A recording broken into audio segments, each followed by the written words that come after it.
18 people lost their lives in the New Delhi railway station stampede. Let's get you the latest. The death toll from the stampede at New Delhi railway station has risen to 18, including 14 women and 3 children. This is according to Delhi police. The stampede took place late Saturday night on platforms 14 and 15 as a massive crowd gathered to board trains to Prayagraj, where the Mahakumbh is taking place. Acting Chief Minister Atishi confirmed that 15 people were brought dead to Loknayak Jayaprakash Hospital, where nearly 15 others are undergoing treatment. Eyewitnesses also described the chaotic scenes, with passengers fainting due to suffocation. The officials say that the station became overcrowded and uncontrollable as over 1,500 general tickets were being issued every hour. Multiple delayed trains added to the congestion, triggering the deadly stampede near an escalator at platform 16 around 9:55 p.m. The majority of the patients have lower limb injuries and few have bone injuries. According to sources, there was a shortage of RPF personnel at the railway station in Delhi. As the personnel were deployed in Prayagraj for the Mahakumbh, the crowd became uncontrolled due to the shortage of personnel. Prime Minister Modi, in a post on X, expressed grief over the tragedy, saying that he was distressed by the incident and prayed for the speedy recovery of the injured. Defence Minister Rajnath Singh also called it a devastating loss of lives. Rescue operations were launched immediately, with fire tenders and emergency teams rushing to the scene. Survivors described heartbreaking moments. One passenger said his mother lost her life in the chaos, while others spoke of people collapsing in front of them as they struggled to escape the crowd. Meanwhile, compensation has been announced and is being distributed to the affected families. 10 lakh rupees has been announced for the families of the deceased, 2.5 lakh rupees for those seriously injured, and 1 lakh rupees for those who have suffered minor injuries. The authority is now looking into crowd control measures. Their northern railway officials have confirmed that special trains are being deployed to ease congestion.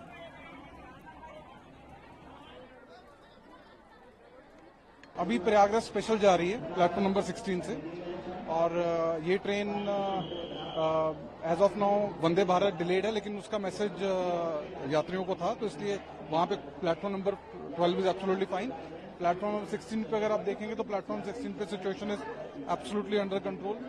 जो platform number 16 से special train जानी है, यात्री ज्यादातर बैठ चुके हैं. Train is about to 14 number platform पर प्रयागराज एक्सप्रेस आने वाली थी, तो उसका लोग इंतजार कर रहे थे, लगने वाली थी. इस बीच 12 नंबर प्लेटफॉर्म से स्पेशल ट्रेन का अनाउंसमेंट हुआ, तो लोगों की संख्या पहले से ज्यादा थी, तो लोग 14 नंबर से 12 नंबर की तरफ जाने लगे अप्रत्याशित रूप से. इसी में किसी पैसेंजर का पैर स्लिप हुआ, भगदड़ हुई और ये बहुत ही दुखद घटना है, हृदय घटना हुई. हम सभी को इसका बहुत ही दुख और खेद है.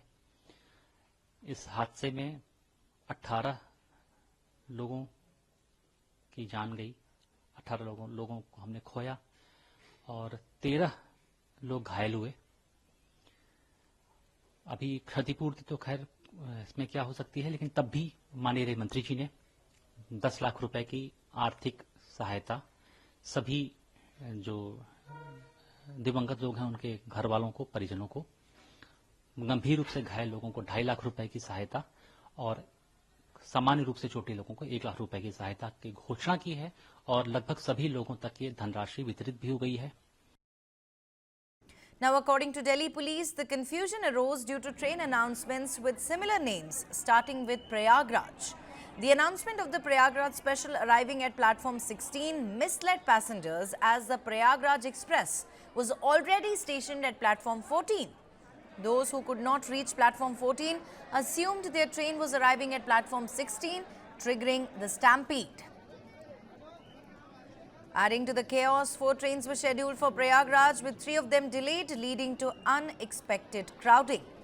Let's go across to my colleague Yash Goyal, who joins us live from Rail Bhavan. Yash, do tell us what's the latest update on the inquiry that was ordered into the stampede. Well, Neha, if we talk about the inquiry, what the initial investigation is revealing to News9 is that this entire fiasco unfolded due to confusion. Confusion, when we say confusion regarding the train's platform, this is the initial bit which we are picking up. And in fact, this has been said since the beginning by many eyewitnesses and people who were there at the New Delhi railway station on platform number 14 and 16. The confusion was that the announcements weren't made properly, and exactly the details of the arrival of the train weren't given in a proper fashion, and that led to confusion amongst the passengers. And due to the last minute changes and perhaps due to the last minute rush, the devotees started to panicking and they started to run towards their respective platform where the train was supposed to come. And that's the point when the chaos unfolded, and then stampede had occurred at platform number 14 of a New Delhi railway station. Well, a lot of meetings happened today at the Rail Bhavan also. In fact, Railway Minister Ashwini Vaishnav, after meeting Home Minister Amit Shah, reached Rail Bhavan talking to the senior officials in the ministry when we were in the New Delhi railway station. There also we saw how senior officials from Northern Railways are reaching the spot, trying to make an understanding of the situation. The first-hand information was collected in tandem with the Delhi police. The RML hospital has stated that the cause of death in the stampede is traumatic asphyxia. Have doctors provided any further details on this? Well, yes, the reason of the death has been confirmed by the RML hospital. 5 bodies were sent to RML hospital for post-mortem, and like you rightly mentioned, the reason of the death specified by the doctors there is due to high pressure on the chest and then the person collapsing further. So which means that if we break it down from the medical terms, it means that there was high pressure which was exerted on the chest of the victims in this very case, which means that they might have fallen flat, and then eventually due to the heavy rush of the travelers over there, they stepped onto some of these people who lost their life and eventually resulting into their death. And are the injuries of those hospitalized also being attributed to the same cause? Well, yes, Neha. So what happens is largely the reason why the stampede occurred was because of the confusion, and once the confusion was persisting on the ground there at platform number 14, perhaps then only this sort of situation panned out. There were many people who were lucky to survive this very incident, but largely the injuries which have been attributed by the doctors at LNJP and at the RML hospital of injured also is said to be bone fractures and injuries in the lower limb. So the limb injuries perhaps indicating that something of similar sorts had also happened with the injured, which happened with the deceased in this very matter. Right, Yash, thank you very much for joining us with all of those important insights. Let me quickly go across to my colleague Deepak Badana, who joins me live from Prayagraj. Deepak, do tell us, how are the pilgrims really reacting? Is the focus still on the spiritual experience, or has the tragedy sort of cast a shadow over the gathering?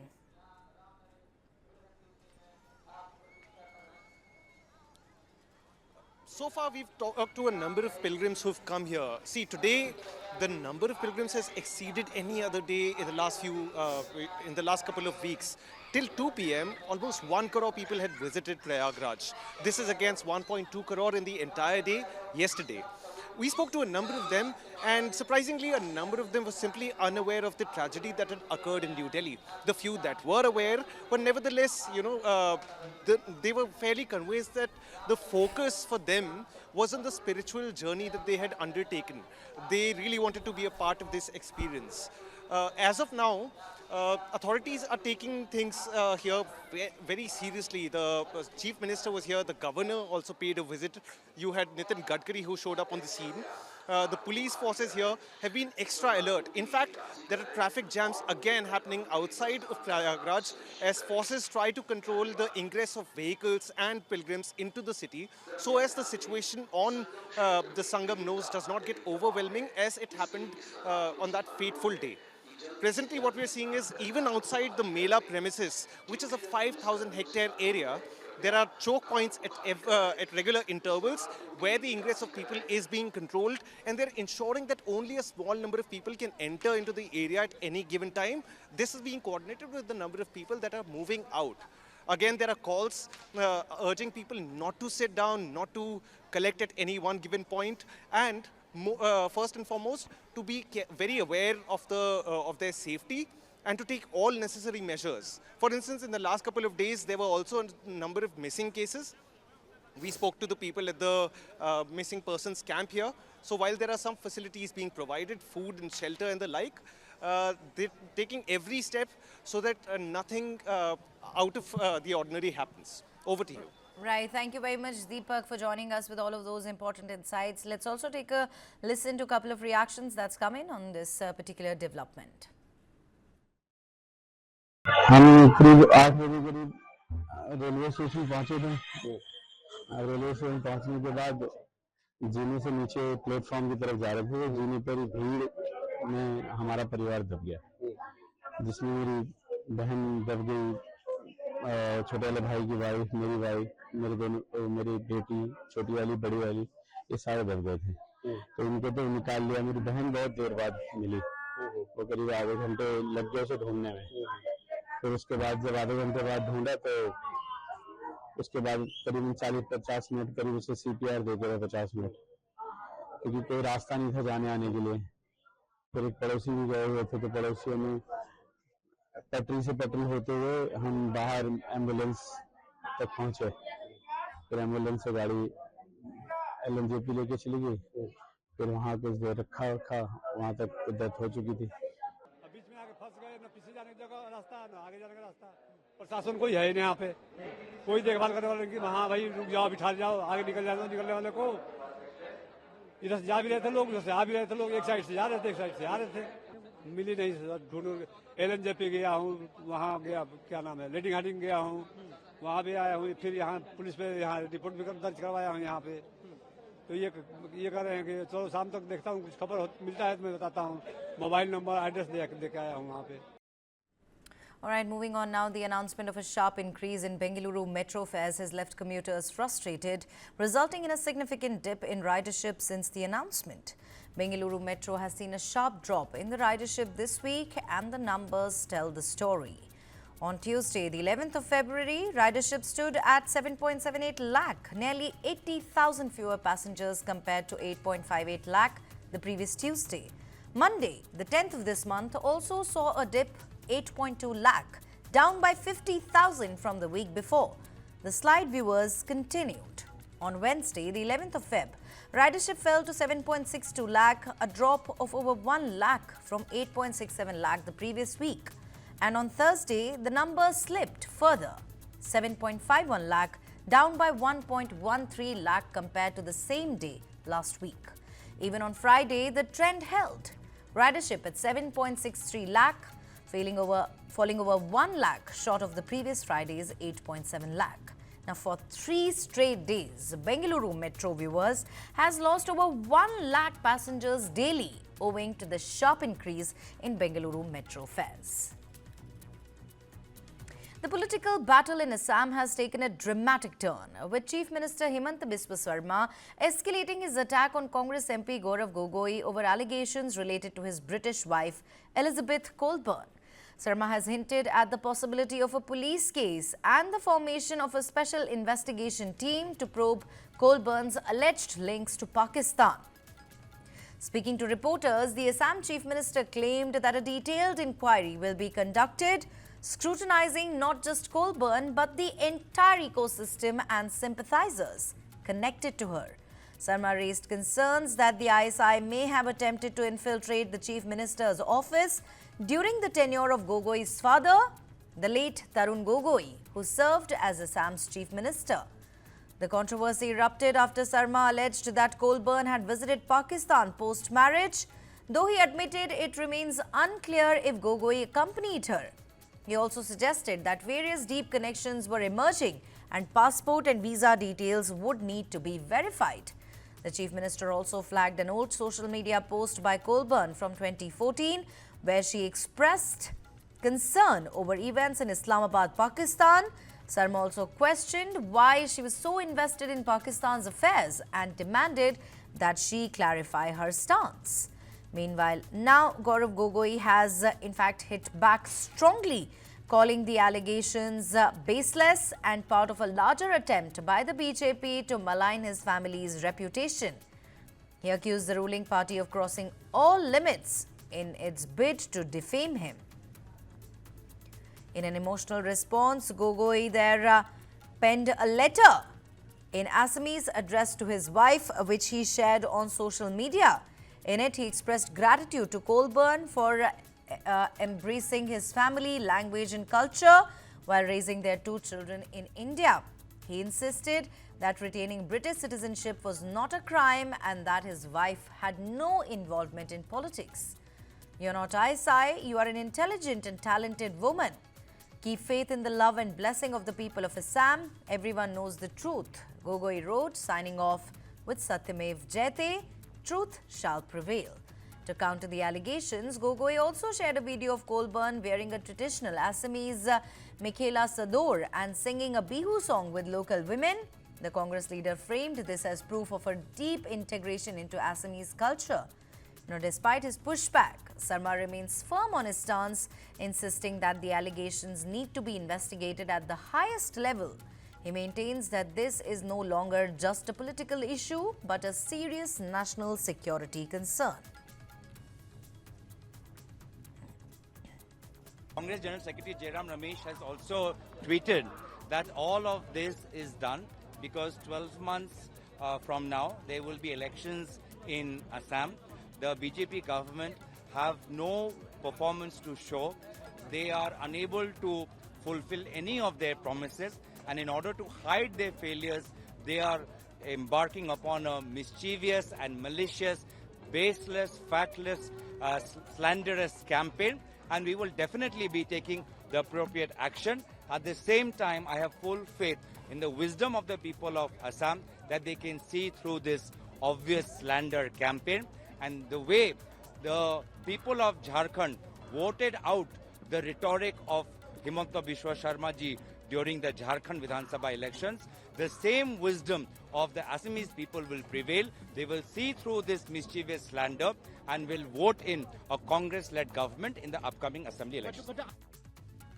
RSS Chief Mohan Bhagwat has reiterated the importance of Hindu unity, calling Hindus the true successors of India.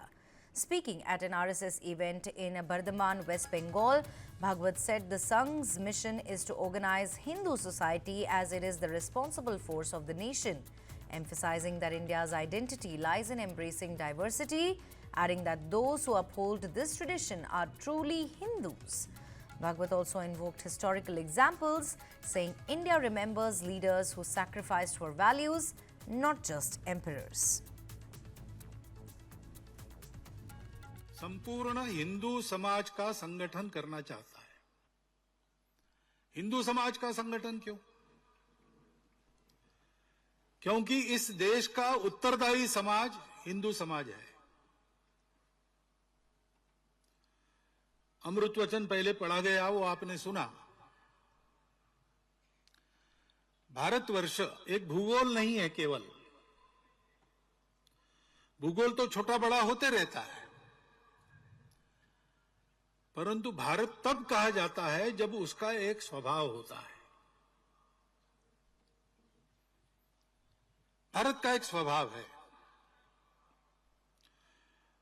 उस स्वभाव के साथ हम नहीं रह सकते, ऐसा जिनको लगा उन्होंने अपना अलग देश बना लिया।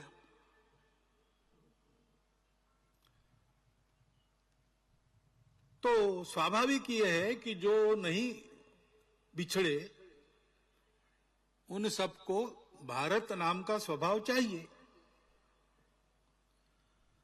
और वो भारत नाम का स्वभाव आज का नहीं है। 15 अगस्त 1947 के बाद ऐसा नहीं है,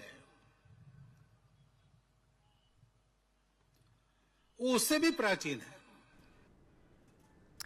The extradition of 26/11 Mumbai terror attack accused Tahawwur Rana, announced by US President Donald Trump during Prime Minister Narendra Modi's visit earlier this week, is now likely to face delays. Sources indicate that after the US Supreme Court rejected the review petition clearing the way for his extradition, Rana has now filed a final appeal on humanitarian grounds, a move that may push back his arrival in India by a few weeks. Rana, a Canadian national of Pakistani origin, was convicted in 2011 by a US federal jury for providing material support to Lashkar-e-Toiba, the terrorist group behind the 2008 Mumbai attacks. The attack left 166 people dead, including 20 security personnel and 26 foreign nationals.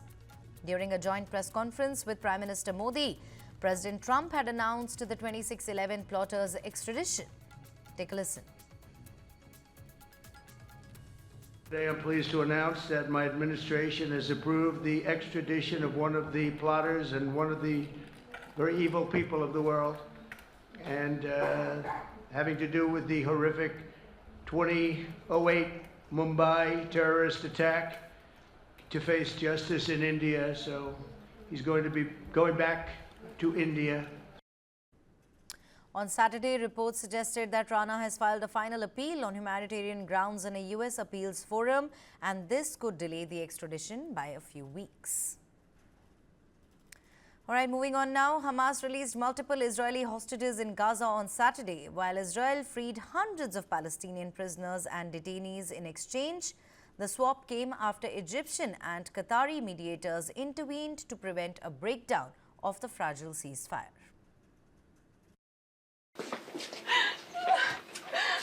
Reunited with their families after more than 15 months in captivity.